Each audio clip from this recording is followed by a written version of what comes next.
Daniel Jones is costing the Giants $48 million this season, and he's terrible. He's stuck as the starter, and it's going to be a very, very long year for the Giants at quarterback. We all expected it to be bad, but it's going to be way worse than I think we ever could have imagined. And he just put up a truly disastrous preseason performance in his first game back. Usually, vets don't play too much in the preseason and don't need to. He's coming off of an injury, but man, he might just need to. He needs the reps. He looked really, really bad. Daniel Jones already wasn't exactly the best NFL quarterback, but then he tore his ACL last season back on November 5th. And this was our first time actually seeing him back on the field, and it wasn't pretty. The first quarterback for him was brutal. He almost threw a pick on his very first pass of the game. Luckily, he didn't throw a pick that drive, but he did on the next two drives. His second drive of the game was brutal. The Giants were really backed up near their own end zone, and Jones ended up getting pressured and floated a really bad ball pretty much right to Jalen Petrie, who has a walk-in pick six. Really, it looked a lot like me playing college football 25 online. Jones did say after the game he should have thrown it at his tight end's feet, Theo Johnson. That one was just really bad. The two interceptions always look bad on the stat sheet, but I will say the second one wasn't that bad. He was trying to get the ball into Jalen Hyatt, but Derek Stingley is there playing really good coverage. And of course, Stingley's going to beat Hyatt on a one-on-one, I would say 90% of the time at this point in their careers, and he ends up picking it off. No interceptions good, especially in the preseason, but it wasn't an outrageously bad play, and Stingley is a dog, and so I think that's not a huge deal. Jones ended up playing until the half, but he did bounce back a good bit. Granted, it was when the Texans had their backups in, but he did look pretty decent, and he had one really nice deep ball over to Darius Slayton that went for 44 yards. It led to a touchdown. Jones ended up finishing 11 of 18 for 138 yards and 2 interceptions. He did also have a 12-yard rush, which you like to see coming off of that injury. If you watch the Giants week 1 preseason game without Jones playing, Malik Neighbors didn't even have a catch, but we did get to see some of his talent finally on display. He caught 4 passes for 54 yards, all coming from Daniel Jones. It was honestly pretty hard to watch Daniel Jones in his first game back. I think this was a really, really big game for him kind of coming off of that injury, and he just looked terrible. I mean, some of the decisions he made, he should have thrown a pick on that first play, throws another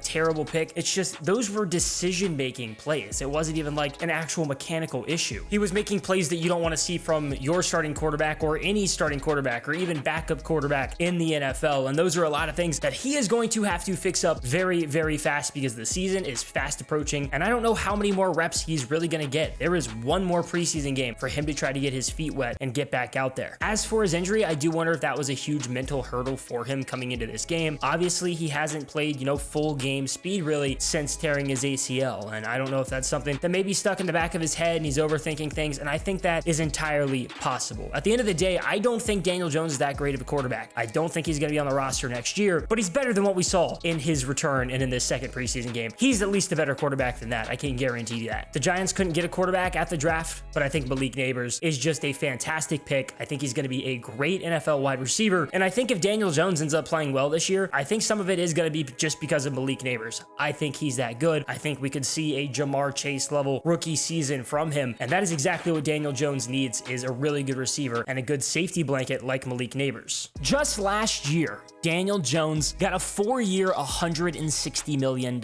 contract. No, it's not top of the line money, but it's a lot. And they are really stuck with him now, at least for this season. Obviously, the first year on the deal was a mess for him because he only played in 6 games. He ended up dealing with a neck injury. He tore his ACL. It wasn't ideal. Then the Giants were clearly interested in drafting a quarterback to replace them. Getting them on offseason Hard Knocks really was able to paint that picture pretty well. It seemed like they really wanted to trade with the Patriots for 3 and then grab either Jaden Daniels or Drake May, whoever was there. It didn't work out, and they had to settle for a very, very good receiver, Malik Neighbors. He's at least going to help Jones a lot in the passing game, which is very much needed. Overall, overall, I think the Giants just had a rough offseason. They had to watch both Saquon Barkley and Xavier McKinney leave in free agency. McKinney went to the Packers, Saquon to the rival Eagles, which is always going to hurt. But they did end up trading for Brian Burns, and then they tried to fix the offensive line the best they could. They got 3 dudes that can all start: John Runyon, Jermaine Illuminor, and Greg Van Roten. The Giants are definitely just trying to do the best they can with, what they have. The contract for Jones, though, is really interesting, and it's going to be a big decision and talking point after this season. Last year, he took up under 7% of the Giants cap. Now this season, he's taking up almost 19% of the team cap with a $47.8 million cap hit. Good for the 4th best player in the league. Daniel Jones with the 4th highest cap hit is crazy. The only good news for the Giants is that there is an out after this season that would lead to a $22.2 million dead cap. Otherwise, he'll be a $41.6 million cap hit in 2025, and then just a completely outrageous $58.6 million in 2026, good for over 20% of the team cap. That's insane. And the Giants are surely better off moving on and just grabbing a different guy. As a player, I can say I've definitely been tormented by Daniel Jones for whatever reason. He'll play bad against everybody, and then when it comes to playing Washington, he just owns them. He's won so many games against Washington. He always looks like this MVP caliber quarterback against us, but his career just hasn't been that impressive. I've never really seen him for the course of a year and been like, wow, that is a good NFL quarterback. And I liked him coming out of college. That was the year Washington took Dwayne Haskins, and I preferred him. I wanted them to go with Daniel Jones if he got down there. But it's been a lackluster career, and I think at this point, he really has to prove himself this year. I think either way, he's getting cut loose just with how bad his contract is. It is a brutal contract that even when he signed it, you looked at it and you saw 4 years, $160 million, but you look more into it and you go, that is probably just a 2-year deal. It seems like a deal that's going to be a good amount of money up front. He'll make a ton, but he's not going to be on that in year 3 because it is so bad for the Giants side of it. Obviously, it didn't work out for the Giants to be able to draft a quarterback, but I could definitely see that just being the case next year. One of those guys like a Shedeur Sanders or Quinn Ewers. For now, if Jones does go down at all, it's going to be Drew Lock playing. He just got a 1-year, $5 million deal. It was definitely really messy for the Giants last year after Jones got hurt. So now they do actually have a solid backup in place who's actually started games, mostly with the Broncos and then 2 last year for the Seahawks. Then there's also Tommy DeVito there still too. He obviously was a big name last year, was a ton of fun to watch, but he's the 3rd string for a reason. When you look at the Giants, the real hurt is just, I think, not having Saquon Barkley anymore. They did sign Devin Singletary,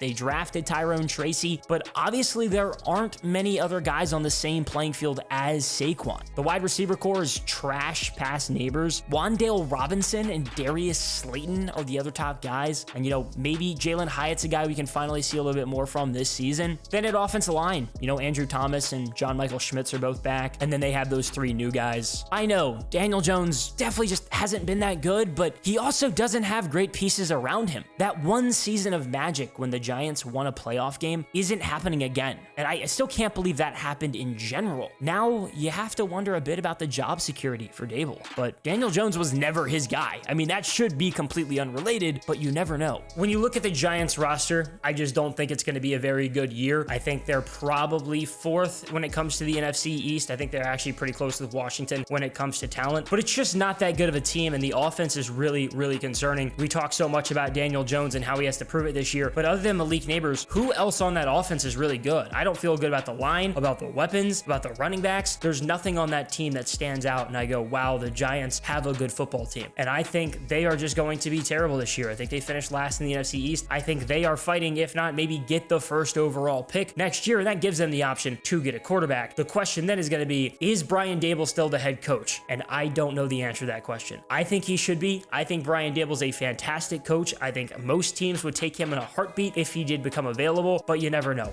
I mean, he could get canned, but at the end of the day, He shouldn't, but you never know. It's the NFL. As someone who isn't a Giants fan, obviously, the appeal of watching them, I don't think is very high. You know, as a Washington fan and somebody in the same division, I will watch them a lot. And in general, I do care about them, but I think it's just a boring team. You know, you look at the Cowboys and Eagles, who are both really good teams. One of them's going to win the division, maybe both make the playoffs. Then there's the Commanders with new head coach, new quarterback, which is always just, you know, two good reasons for people to actually watch. Then as for the Giants, there's just nothing big there, but it is still the Giants. And if they do absolutely suck this year, that could be a good thing. I would be shocked at this point if the Giants ended up drafting a quarterback at next year's draft. They're going to need a young guy to develop, and it's a process that Brian Daboll should be a part of. Things really just right now suck for Giants fans, but don't worry, they won't last forever. I mean, this isn't one of those super incompetent franchises. And as frustrating and difficult as it must be to watch Daniel Jones suit up for your team every week at quarterback, I'm not betting on him being on the roster